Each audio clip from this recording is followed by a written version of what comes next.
Nice. What? What's up? You recording? Yeah. All right. We're here at Cracker Barrel, just outside of Chattanooga by God, Tennessee, and we're looking at the Jiminy Davy Cricket rifle. We have. Let's go ahead and look at this. Just don't show the license plate. I don't want the NSA to see that. But these are what? These are the stocks that you had signed down at the YouTube range day that Eric and all the Iraq veteran guys put together. So yeah, that was pretty cool too. Did I sign it? I think the only time I saw you was whenever you signed the crickets. Yeah, you were somewhat antisocial at that event, but we'll overlook it. Well, I don't know how I ended up on the opposite end of the field as you all. It's probably because I had like a truckload of Steve McNeal stuff. They're really, I don't know, they may have underestimated how many people were going to be there, because when we got there, we got the last table. Well, we got the last table. Oh, that's what I mean. We had to go to Walmart and buy 2 6-foot tables. Yeah, there were 3 or 4 of us that got the last table, and I was concerned that that was actually taken. So, and that's what happened when we got back. We said we better just set up right here, or we're going to lose a spot on the line. This isn't going to work. What's that? What's wrong? This isn't going to work. You've got this TalkingLead signature. I know. has grossly devalued.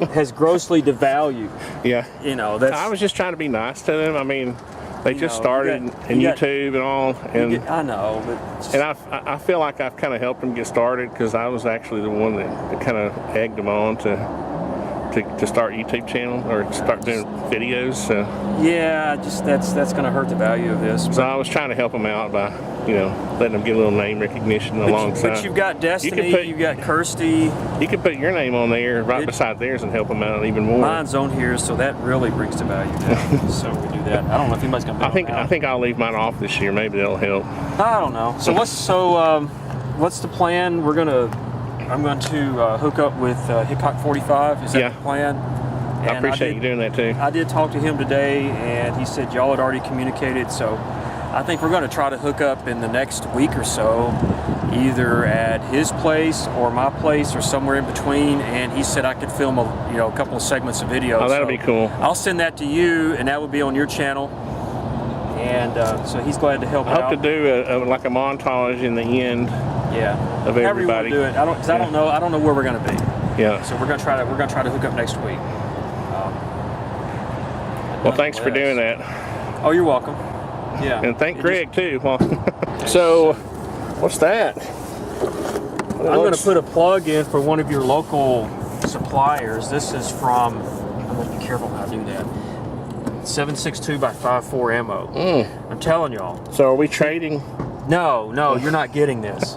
Crap, no, you're not getting that. No, I mean look at that, 129 plus tax and the stupid blank. What the heck? I didn't realize it was that cheap. Stamp. That's just it. This was from Volunteer Ordnance Works in Cleveland, Tennessee. In fact, I know their address, 2150 South Lee Highway. I mean, that's worth just going and buying a Mosin just for that. Well, I mean, not to downgrade some other folks where I'm getting that ammo, but that's the cheapest I've seen a can of. I mean, 440 rounds, but that underscores. What would that have been? $300 2 or 3 months ago? No, I mean you can get it for 150, 560 bucks at other places, but that's the cheapest I've seen a can of that, and that looks like the Russian ammo or maybe some Czechoslovakian. I don't know. The cans I've got don't have those markings on it. That's the Russian stuff. I think that's Russian. Yeah. What I've got is, I'm trying to remember, Romanian or whatnot. The steel core ammo. Generally, this ammo was manufactured in the like late 70s. So you open it, you get that packed air from Russia from or wherever, from Eastern Europe, that's been packed in there for 35, 40 years, and oh, it smells so good. But seriously, you said you don't have a Mosin, right? I want to get one. See, everybody. I want the carbine. The thing is, I'm kind of picky. I want the carbine link. What is that? The 94? What is it? There's the 44, which I'm kind of looking for one of those, and I've got the 59, which I kind of stumbled up on that. Those are hard to find. See, Plankster got a 59. He either got 1 or 2 of them last week. Huh. So they're out there. The 9130, in fact, these guys in Cleveland had 3 of the 9130, and those are going for like $179. And the Mosin 9130 I bought just 14, 15 months ago was $99. So I thought about just doing a quick 1-minute Mosin infomercial and saying, look, everybody's upset about ammo prices and upset about the Mosins doubling in price. I mean, basically it's just dealers taking the money because they know they can. Right. I mean, they're 50, 60, 70-year-old rifles. But the thing is, people were busting me up the first couple of years I had a channel saying I didn't have a Mosin, and I didn't. I had absolutely zero interest in it. Now, I'm actively looking for them. I just have 2. I have the 9130 and the 59, but I am actively looking for ammo, deals like that. Right. I mean, the caliber has ballistics that are somewhere around 308 or 30-06. So even if you pay $179 for it, where else can you? And even if it is corrosive, who cares? Where else can you find? And of course, you can buy U.S. or other, right, ammo that's non-corrosive. It's just more expensive.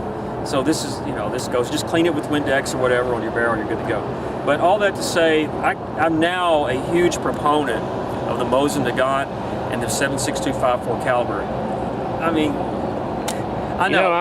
My current love is 7.62 by 25. Yeah, okay.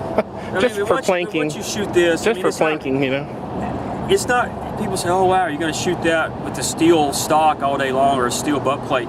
It's really not that bad. With 50, 75, 100, 150 rounds, and I've done that. Right. And it's.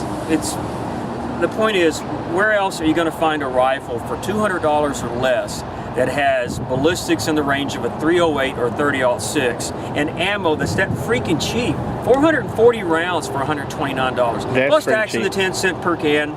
Tennessee stupid ammo tax. Well, that's just kind of a given, right? Somebody asked me the other day, "What's this all about? The 10%, the 10 cent ammo tax?" And you got to pay that on it's paying the gas mileage for all the Tennessee politicians to drive to Nashville in their big gas sucking. Yeah, and in case people don't know, you have to pay that on any size container. So it's kind of it's not based on the the sale. It's a sin tax. It's a sin tax. Yeah. We're sinners. I hang my head in shame. So, but yeah, I try to stop at gun stores when I'm out and about, and I had actually picked up some 357 SIG ammo and said, "Hold that, let me walk around." I walked around and I said, "Holy crap, are you kidding me? $129 for that? Can't pass it up. Can't pass it up." So all that to say, if y'all don't have a OilTheGun, I'm going to say the same thing to all of you and to Tony that people were saying to me a year or two ago. Once you buy one, you're just a big proponent of it. I can't say enough about it. It's such, and I really haven't done that much with mine. Yeah, I haven't really had much of a chance this year to shoot rifles or get out in the woods. But I'm telling you, you still got to come back for our 500 yard. That's on my bucket list. That's on my bucket list. Yeah, that's on my bucket list because now we've got. You're too young for it to be on your. Now we've got 2 scoped ARs. We've got an AR with the EOTech. I want to, stretch the EOTech with no magnification out to 500 yards. That'll be cool. We've got 2 different Mosins. Now I've got a slug gun, 12 gauge. I want to hit something at 500 yards with a 385 I'll save a grain 12 pumpkin gauge for you. slug. I mean, all you got to do, I can get that thing sighted for 200 and then figure out what my drop is going to be. Kentucky windage, yeah. I think within 2 or 3 or maybe 4 shots at $3 a shot, we can, see where it's hitting. That's what I was doing with my AK. And then bring it and then kind of walk it down. But I want to hit something at 500 yards with a 12 gauge slug gun. That'll be awesome. You got all your stuff. We can think of probably 10 or 12 different guns. And the most important thing is we've got the spotting scope. Yeah, that'll make it a lot better. See, a lot of people last time said, "Oh, you're not making those hits through that hole this big at 500 yards," and we could see it going through. Oh, I saw you. You could tell. I just spit on your camera. That's okay. But after you're there for a long enough time, you can start to get a feel for where the shots are hitting. Yeah. And what they sound like. Yeah, what they sound like. The first and where the dust is flying, and we were seeing dust coming from behind the steel. Yeah, that was the thing. You could tell it was going through the hole. That was the thing that folks couldn't understand is how we could tell. We just had binoculars, I think, that day. We didn't have a spotting scope, but we could see. And then on the zoom, once we zoomed in, once I blew it up on a 22-inch monitor, I said, right. "Oh yeah, when there's dust coming up behind the steel." And we knew that the only way the dust could come up, other than shooting over it, but the thing was, the dust was coming up from Oh, you could tell, yeah. You could tell the base of the hit was behind it. Right, yeah. so you could say, the only way that could have happened is for it to go through that hole, which they were, what, about that big? I'll put a link right here. So, right. Where there. So, people can go see what we're talking about. But, I mean, and now I think about it, we were shooting that crappy 223 full metal jacket, and the wind was blowing, what, 10 to 15 miles per hour consistently. There's no telling where the bullet was going. Kind of from I think it was going from like an 8 o'clock to a 2 o'clock position all day long. So we kept pushing shots off to the right. The way that little valley was, it could have been going back and forth. But see, now we got the spotting scope, 60 power. We can zoom that thing right in there, put the camera on it, then show everybody, yes, we're making hits at 500 yards. And 500 yards is not a big deal for rifle shooters. I mean, you see all these other guys, and there's a lot of channels out there that some people probably don't even know about, that they're making, their videos are nothing but 1,000, 1,200, 1,500 yard shots with surplus rifles and stuff. That's awesome. That's where I need to find some place to shoot. What we're trying to do with 500 yards is really kind of laughable. Yeah. But it's fun though. Look at it, but it's fun. Yeah. It's fun. And that's a fun place to go to because it's so Well, I appreciate you coming. Yeah, we'll get these to Mr. Hickok, and you and I will hook up sometime in the next couple of weeks and swap them back out. So. Thanks, Tommy. Okay. So I'm going to take this. You'll have it uploaded before I go up here and take a piss at the rest of it. Did you get that on camera? I'm quick.